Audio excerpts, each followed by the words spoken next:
नमस्कार दोस्तों अगर आपको पाकिस्तान और न्यूजीलैंड के बीच खेला गया चैंपियन ट्रॉफी 2025 का पहला और सांसें रोक देने वाला सबसे रोमांचक महामुकाबला पसंद आया हो तो इस वीडियो को आप एक लाइक जरूर करें।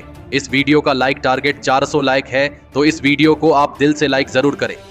दोस्तों, चैंपियन ट्रॉफी 2025 के पहले और सबसे रोमांचक महामुकाबले में क्रिकेट इतिहास की दो सबसे बड़ी टीमें एक दूसरे से भिड़ी। इस बार मोहम्मद रिजवान की पाकिस्तान की टीम के सामने मिचेल सेंटनर की न्यूजीलैंड की टीम खड़ी थी।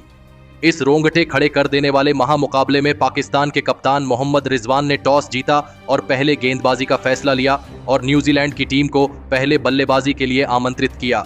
उसके बाद रनों की बारिश करने के इरादे से न्यूजीलैंड के दो दिग्गज ओपनर बल्लेबाज मैदान में उतरे। विल यंग और डिवॉन कॉनवे के कंधों पर इस महामुकाबले में अपनी टीम को एक विस्फोटक ओपनिंग शुरुआत दिलाने की बहुत ही बड़ी जिम्मेदारी थी और न्यूजीलैंड की इस ओपनिंग जोड़ी ने इस महामुकाबले में अपनी टीम को एक लाजवाब शुरुआत दिलाई, जहां पर विल यंग इस मुकाबले में गजब के फॉर्म में नजर आ रहे थे। लेकिन विल यंग और डिवॉन कॉनवे की इस जोड़ी को पाकिस्तान की तेज गेंदबाजी ने ज्यादा आगे नहीं बढ़ने दिया और गेंदबाजी पर आए अबरार अहमद ने बल्लेबाजी कर रहे डिवॉन कॉनवे को क्लीन बोल्ड कर दिया। डिवॉन कॉनवे 17 गेंद में 10 रन बनाकर आउट हो गए। डिवॉन कॉनवे के आउट हो जाने के बाद अब न्यूजीलैंड के सबसे बड़े बल्लेबाज यानी केन विलियमसन मैदान में उतरे थे, लेकिन केन विलियमसन भी पाकिस्तान की तेज गेंदबाजी के सामने नहीं टिक पाए और गेंदबाजी पर आए नसीम शाह ने पारी के 9वें ओवर की पहली ही गेंद पर केन विलियमसन को मोहम्मद रिजवान के हाथों कैच आउट कर दिया। केन विलियमसन 2 गेंद में बस एक ही रन बना पाए। पाकिस्तान की गेंदबाजी ने न्यूजीलैंड के 2 बड़े विकेट एक के बाद एक निकालकर न्यूजीलैंड की टीम को अब दबाव में डाल दिया था। अब बल्लेबाजी के लिए डेरियल मिचेल मैदान में उतरे थे और फिर डेरियल मिचेल और सेट हो चुके विल यंग ने मिलकर न्यूजीलैंड की पारी को संभालने की पूरी कोशिश करी। लेकिन तभी गेंदबाजी पर आए हैरिस रऊफ ने नए बल्लेबाज डेरियल मिचेल को शाहीन अफरीदी के हाथों कैच आउट कर दिया। डेरियल मिचेल 24 गेंद में 10 रन बनाकर आउट हो गए। पाकिस्तान की तेज गेंदबाजी इस मुकाबले में गजब के फॉर्म में नजर आ रही थी, लेकिन अब विल यंग का साथ देने टॉम लैथम मैदान में उतरे थे और फिर यहां से विल यंग और टॉम लैथम ने मिलकर न्यूजीलैंड की पारी को संभाला और विस्फोटक बल्लेबाजी करना शुरू कर दिया और एक महत्वपूर्ण साझेदारी पाकिस्तान की टीम के सामने बनाना शुरू कर दिया। पाकिस्तान की खतरनाक गेंदबाजी के सामने विल यंग गजब की बल्लेबाजी कर रहे थे, तो वहीं अब उन्हें नए बल्लेबाज टॉम लैथम का भी साथ बखूबी मिलने लगा था। इसी बीच लाजवाब बल्लेबाजी कर रहे विल यंग ने अपना इस मुकाबले का शानदार अर्धशतक पूरा कर लिया। विल यंग और टॉम लैथम की यह साझेदारी अब लगातार मजबूत होती जा रही थी। दबाव अब न्यूजीलैंड की टीम पर से खत्म हो चुका था। दोनों ही खिलाड़ी अब अपनी टीम के लिए आसानी से रन बनाते हुए दिख रहे थे। पाकिस्तान के कप्तान मोहम्मद रिजवान की परेशानियां अब बढ़ने लगी थीं और फिर इसी बीच दोनों की 50 रनों की साझेदारी भी पूरी हो गई। विल यंग और टॉम लैथम की इस लाजवाब साझेदारी ने अब पाकिस्तान की गेंदबाजी को दबाव में डाल दिया था। पाकिस्तान के हर एक गेंदबाज पर अब विल यंग आसानी से बड़े शॉट खेलते हुए दिख रहे थे, लेकिन अब सभी की नजरें विल यंग की तरफ थीं, क्योंकि विल यंग अपने शतक के काफी नजदीक पहुंच चुके थे और फिर तभी लाजवाब बल्लेबाजी कर रहे विल यंग ने अपना इस मुकाबले का एक ऐतिहासिक शतक पूरा कर लिया। विल यंग की इस लाजवाब पारी के लिए सभी ने खड़े होकर तालियां बजाई, तो वही उनके साथ बल्लेबाजी कर रहे टॉम लैथम ने भी इसी बीच अपना धमाकेदार अर्धशतक पूरा कर लिया। अब पाकिस्तान की पूरी टीम बैकफुट पर थी। न्यूजीलैंड के इन 2 सेट बल्लेबाजों ने पूरा मुकाबला ही पलट दिया था। विल यंग और टॉम लैथम ने मिलकर अब अपनी टीम को 191 रनों पर पहुंचा दिया था। दोनों की साझेदारी 118 रनों की हो चुकी थी, लेकिन तभी गेंदबाजी पर आए नसीम शाह ने शतक वीर विल यंग को फहीम अशरफ के हाथों कैच आउट कर दिया। विल यंग 113 गेंदों में 107 रनों की लाजवाब पारी खेलकर आउट हो गए।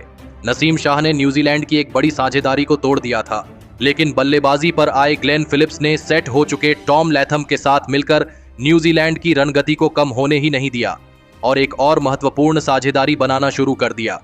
टॉम लैथम और ग्लेन फिलिप्स की यह जोड़ी फिर एक बार पाकिस्तान की गेंदबाजी के सामने एक महत्वपूर्ण साझेदारी बनाती जा रही थी। मोहम्मद रिजवान इस मुकाबले में पाकिस्तान के गेंदबाजों से बहुत ही नाराज नजर आ रहे थे। टॉम लैथम और ग्लेन फिलिप्स की यह साझेदारी लगातार मजबूत होती जा रही थी। पाकिस्तान की गेंदबाजी इस मुकाबले में फिर एक बार मुश्किल में आ चुकी थी। बल्लेबाजी पर आए ग्लेन फिलिप्स तो इस मुकाबले में अद्भुत बल्लेबाजी कर रहे थे, तो वही सेट हो चुके टॉम लैथम लगातार पाकिस्तान की गेंदबाजी पर प्रहार कर रहे थे। देखते ही देखते दोनों की साझेदारी 50 रनों की हो चुकी थी। लेकिन अब टॉम लैथम की बारी थी, क्योंकि टॉम लैथम भी अपने शतक के काफी नजदीक पहुंच चुके थे और फिर इसी बीच टॉम लैथम ने भी इस मुकाबले में एक लाजवाब शतक पूरा कर लिया। टॉम लैथम और ग्लेन फिलिप्स की इस जोड़ी ने पाकिस्तान के हर एक गेंदबाज को अब बैकफुट पर धकेल दिया था। शुरुआत में कमजोर दिख रही न्यूजीलैंड की बल्लेबाजी पाकिस्तान की गेंदबाजी के लिए अब लगातार मुश्किलें खड़ी कर रही थी और फिर इसी बीच दोनों की 100 रनों की साझेदारी भी पूरी हो गई। टॉम लैथम और ग्लेन फिलिप्स की इस जोड़ी ने मैदान में छक्के और चौकों की बारिश कर दी थी और फिर इसी बीच लाजवाब बल्लेबाजी कर रहे ग्लेन फिलिप्स ने भी अपना इस मुकाबले का ताबड़तोड़ अर्धशतक पूरा कर लिया। ग्लेन फिलिप्स की इसी विस्फोटक पारी ने अंत में न्यूजीलैंड की इस पारी को गति दी थी, लेकिन पारी के अंतिम ओवर में ग्लेन फिलिप्स हैरिस रॉफ की गेंदबाजी पर फखर जमान के हाथों कैच आउट हो गए। ग्लेन फिलिप्स 39 गेंदों में 61 रनों की धमाकेदार पारी खेलकर आउट हो गए, लेकिन इसके बावजूद आखिर में न्यूजीलैंड की टीम ने 320 रनों का एक बड़ा लक्ष्य पाकिस्तान की टीम के आगे रखा। उसके बाद न्यूजीलैंड से मिले 321 रनों के विशाल लक्ष्य का पीछा करने पाकिस्तान के दो दिग्गज ओपनर बल्लेबाज मैदान में उतरे। साउद शकील और बाबर आजम के कंधों पर इस महामुकाबले में अपनी टीम को एक शानदार ओपनिंग शुरुआत दिलाने की बहुत ही बड़ी जिम्मेदारी थी, लेकिन इतने बड़े लक्ष्य का पीछा करते हुए पाकिस्तान की शुरुआत बहुत ही खराब रही और गेंदबाजी पर आए विलियम ऑनरुक ने साउद शकील को मैथ हेनरी के हाथों कैच आउट कर दिया। साउद शकील 19 गेंद में बस 6 ही रन बना पाए। शुरुआत में ही पाकिस्तान की ओपनिंग जोड़ी टूटने के बाद अब पाकिस्तान के कप्तान खुद मोहम्मद रिजवान बल्लेबाजी के लिए मैदान में उतरे थे, लेकिन मोहम्मद रिजवान को भी विलियम ऑरुक ने ज्यादा देर तक मैदान में टिकने नहीं दिया और उन्हें ग्लेन फिलिप्स के हाथों कैच आउट कर दिया। मोहम्मद रिजवान 14 गेंद में 3 रन बनाकर आउट हो गए। इतने विशाल लक्ष्य का पीछा करते हुए पाकिस्तान की टीम ने अपने दो बड़े बल्लेबाजों को शुरुआत में ही खो दिया था, लेकिन अब बल्लेबाजी के लिए फखर जमान मैदान में उतरे थे और फिर सेट हो चुके बाबर आजम के साथ मिलकर फखर जमान ने मिलकर एक महत्वपूर्ण साझेदारी अपनी टीम के लिए बनाई और न्यूजीलैंड की खतरनाक गेंदबाजी के सामने पाकिस्तान के स्कोरबोर्ड को आगे बढ़ाया। दोनों ही खिलाड़ी इस मुकाबले में गजब के फॉर्म में नजर आ रहे थे। खास करके बाबर आजम इस मुकाबले में लाजवाब बल्लेबाजी कर रहे थे। दोनों ने मिलकर अब अपनी टीम को 69 रनों पर पहुंचा दिया था, लेकिन तभी गेंदबाजी पर आए माइकल ब्रेसवेल ने फखर जमान को क्लीन बोल्ड कर दिया। फखर जमान 41 गेंद में 24 रन बनाकर आउट हो गए। फिर एक बार पाकिस्तान की एक बड़ी साझेदारी को न्यूजीलैंड की गेंदबाजी ने तोड़ दिया था। दबाव पाकिस्तान के ऊपर साफ दिख रहा था। अब बल्लेबाजी के लिए सलमान आगा मैदान में उतरे थे और फिर एक बार बाबर आजम और नए बल्लेबाज सलमान आगा ने मिलकर अपनी टीम के लिए एक और साझेदारी बनाना शुरू कर दिया, जिसने धीरे धीरे अपनी टीम पर से दबाव कम कर दिया था। दोनों ही खिलाड़ी इस मुकाबले में गजब की बल्लेबाजी कर रहे थे। देखते ही देखते दोनों की 50 रनों की तूफानी साझेदारी भी पूरी हो चुकी थी। तो वहीं तभी बाबर आजम ने भी अपना इस मुकाबले का एक महत्वपूर्ण अर्धशतक पूरा कर लिया, लेकिन इसी ओवर में दूसरे छोर पर बल्लेबाजी कर रहे सलमान आगा को नेथन स्मिथ ने माइकल ब्रेसवेल के हाथों कैच आउट कर दिया। सलमान आगा 28 गेंदों में 42 रनों की ताबड़तोड़ पारी खेलकर आउट हो गए। सलमान आगा का यह बड़ा विकेट निकालकर न्यूजीलैंड की टीम ने फिर एक बार इस मुकाबले में वापसी कर ली थी। अब बल्लेबाजी के लिए तैयब ताहिर मैदान में उतरे थे, लेकिन तैयब ताहिर को भी न्यूजीलैंड के कप्तान मिचेल सेंटनर ने केन विलियमसन के हाथों कैच आउट कर दिया। तैयब ताहिर 5 गेंद में बस 1 ही रन बना पाए। अब पाकिस्तान की टीम ने अपनी आधी बल्लेबाजी को खो दिया था। दबाव पूरी तरह पाकिस्तान की टीम पर था। अब बल्लेबाजी के लिए खुशदिल शाह मैदान में उतरे थे और फिर खुशदिल शाह ने सेट हो चुके बाबर आजम के साथ मिलकर एक और साझेदारी बनानी चाहिए, लेकिन तभी फिर एक बार गेंदबाजी पर आए न्यूजीलैंड के कप्तान मिचेल सेंटनर ने पाकिस्तान के सबसे बेहतरीन बल्लेबाज यानी बाबर आजम को केन विलियमसन के हाथों कैच आउट कर दिया। बाबर आजम 90 गेंदों में 64 रनों की बेहतरीन पारी खेलकर आउट हो गए। बाबर आजम के विकेट के बाद तो पाकिस्तान की पूरी बल्लेबाजी टूट गई थी। न्यूजीलैंड की गेंदबाजी के सामने बड़े से बड़े पाकिस्तान के बल्लेबाज नाकामयाब हो चुके थे।